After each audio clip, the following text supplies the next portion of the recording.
నల్గొండలో నాగార్జున సాగర్ కైతే తగ్గిన ఇన్ఫ్లో తగ్గింది అన్నట్లు తెలుస్తోంది. నీటి మట్టం కూడా పడిపోయినట్లయితే క్లియర్ గా మనకు తెలుస్తోంది. ఆ రైతులు కూడా ఎదురు చూస్తూ ఉన్నారు. సాగర్ ఆనకట్టలో నీటి కోసం అయితే రైతులు తీవ్రంగా ఎదురు చూస్తున్న పరిస్థితి నెలకొంది. ఎందుకంటే నాగార్జున సాగర్ అటు ఆంధ్రప్రదేశ్ కానీ ఇటు తెలంగాణ కూడా రెండింటికి ఒక గుండెకాయ లాంటిది. ఎందుకంటే రైతులకు కూడా అక్కడ నుంచే నీళ్లు వస్తా ఉన్న పరిస్థితి నెలకొంది. రైతులు కూడా తీవ్రంగా ఎదురు చూస్తున్న పరిస్థితి నెలకొంది. దీని మీద పూర్తి అప్డేట్స్ మా ప్రతినిధి కిరణ్ అందిస్తాడు. కిరణ్ చెప్పండి, నల్గొండ నుంచి మా కిరణ్ అందిస్తారు.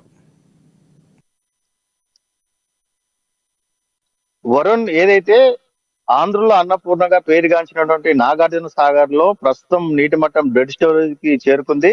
దాదాపు గత కొద్ది రోజులుగా వర్షాభావ పరిస్థితుల వల్ల ఇప్పటికే నాగార్జున సాగర్ కు నీటి ఇన్ఫ్లో రావాల్సింది ఎగువన కృష్ణా బేసిన్ లో వర్షాభావ అనుకూల పరిస్థితుల వల్ల ఇప్పటి వరకు ఎలాంటి ఇన్ఫ్లో రాకపోవడం తోటి నాగార్జున సాగర్ ప్రాజెక్ట్ లో నీటి మట్టం రోజు రోజుకు తగ్గుతూ డెడ్ స్టోరేజ్ కి చేరుకుంది. నాగార్జున సాగర్ పూర్తి స్థాయి నీటి మట్టం 590 అడుగులు కాగా ప్రస్తుతానికి 518 అడుగులకు డెడ్ స్టోరేజ్ కి చేరుకుంది. దీంతో ఇటు రైతాంగం అంతా నిరాశతో ఉన్నారు. ప్రతి సంవత్సరము జూలై మొదటి వారంలోనే ఈ యొక్క నాగార్జున సాగర్ ఆయకట్టు కింద ఇటు కుడి కాలువ కావచ్చు, ఎడమ కాలువ, అదే విధంగా తాగునీటి అవసరాల కోసం నాగార్జున సాగర్ ప్రాజెక్టు నుంచి నీటిని విడుదల చేస్తూ ఉంటారు. ఈ సంవత్సరం నాగార్జున సాగర్ లో వాటర్ డెడ్ స్టోరేజ్ కి చేరుకోవడం తోటి ఇంతవరకు కుడి ఎడమ కాలువలకు అధికారులు నీటిని విడుదల చేయలేకపోతున్నారు. దీంతో ఆయకట్టు రైతాంగం అంతా తీవ్ర నిరాశతో ఉంది.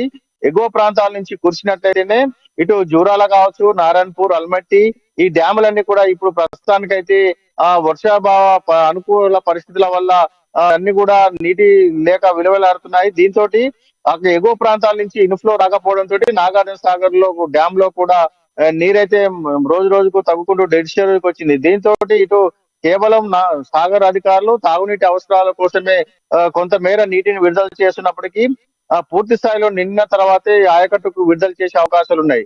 దాదాపు లక్షలాది ఎకరాలకు సాగునీరు అందించే ఇటు ఆంధ్ర, ఇటు తెలంగాణ రెండు రాష్ట్రాల్లో తాగునీటిని అందించే నాగార్జున సాగర్ ప్రాజెక్ట్ లో నీటి నిల్వలు రోజు రోజుకు తగ్గిపోవడంతో ఇటు ఆయకట్టు రైతాంగంతో ఇటు ప్రజలు తాగునీటి సమస్యకు, అదే విధంగా ఎవరైతే హైదరాబాద్ కు కూడా ఈ నాగార్జున సాగర్ ప్రాజెక్ట్ నుంచి మంచినీటిని కృష్ణా ప్రాజెక్ట్ నుంచి అందించడం జరుగుతుంది.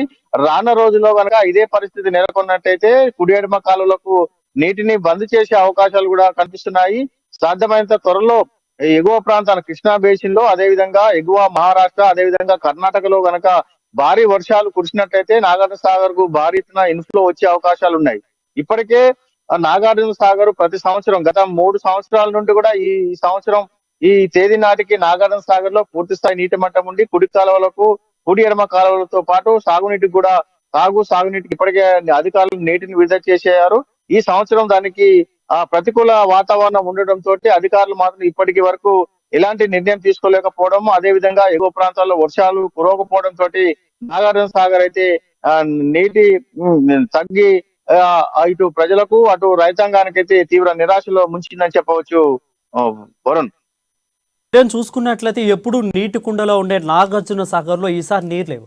సో అధికారులు ముందుగానే స్పందించి, ఎందుకంటే రైతులకి చాలా ముఖ్యం నీరు అనేది. ఎందుకు అంటే అక్కడున్న ఆంధ్రప్రదేశ్ ప్రజలు అక్కడున్న మార్చెల్ల నియోజకవర్గానికి కానీ ఇటున్న నల్గొండ కానీ ఇటు చాలా ముఖ్యమైనది, రైతులకు చాలా అవసరం.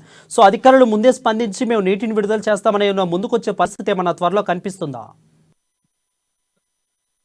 అలాంటిది ఏం లేదు వరుణ్, ఎందుకంటే ఎగువ ప్రాంతాల్లో ఇప్పటికే వర్షాలు కురిసినట్లయితే ఇన్ఫ్లో మొదలైనట్లయితే ఆ యొక్క అంచనాల ప్రకారం సాగర్ ప్రాజెక్టుకు ఇన్ఫ్లో అధిక మొత్తంలో వచ్చినట్లయితే దానికి తగ్గట్టుగానే కుడియల్మ కాలువకు ప్రతి సంవత్సరం నీటిని విడుదల చేసే అవకాశం ఉంది. ఇప్పటి వరకు అలాంటి అవకాశాలు లేకపోగా కృష్ణా బేసిన్ లో ఇటు అల్మట్టిగ ప్రాజెక్టు కావచ్చు, నారాయణపూర్ కావచ్చు, అదే విధంగా ఎగువనున్నటువంటి ఆ ప్రాజెక్టులు అన్ని కూడా నీరు లేక అన్ని కూడా నీటి ప్రవాహం ఎగువ ప్రాంతాల్లో వర్షాలు లేక అన్ని కూడా ఖాళీగానే ఉన్నాయి.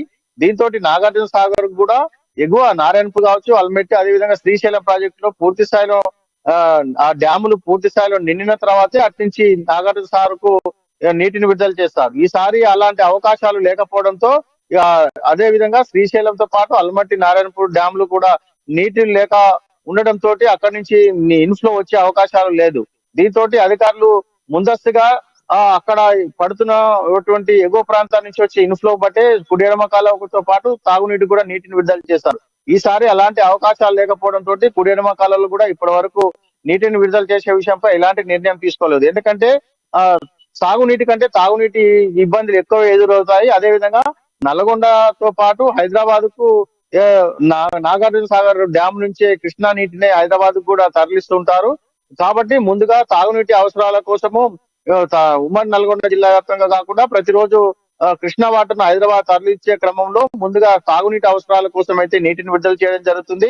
ఆ ఎగువ ప్రాంతాల్లో మరో వారం 10 రోజుల్లో భారీ వర్షాలు కురిసి కర్ణాటక మహారాష్ట్రలో వర్షాలు కురిసినట్లయితే ఆ ఎగువ ప్రాంతాల నుంచి వచ్చే ఇన్ఫ్లో బట్టే కుడి ఎడమ కాలువ ఆయకట్ట రైతులకు సాగునీటిని విడుదల చేసే అవకాశాలు ఎక్కువగా ఉంటాయి. దీంతో అయితే ఇప్పటి వరకైతే అధికారులు అయితే ఎలాంటి నిర్ణయం తీసుకోలేదు. ప్రస్తుతానికి తాగునీటి అవసరాలకి నీటిని విడుదల చేస్తున్నారు వరుణ్.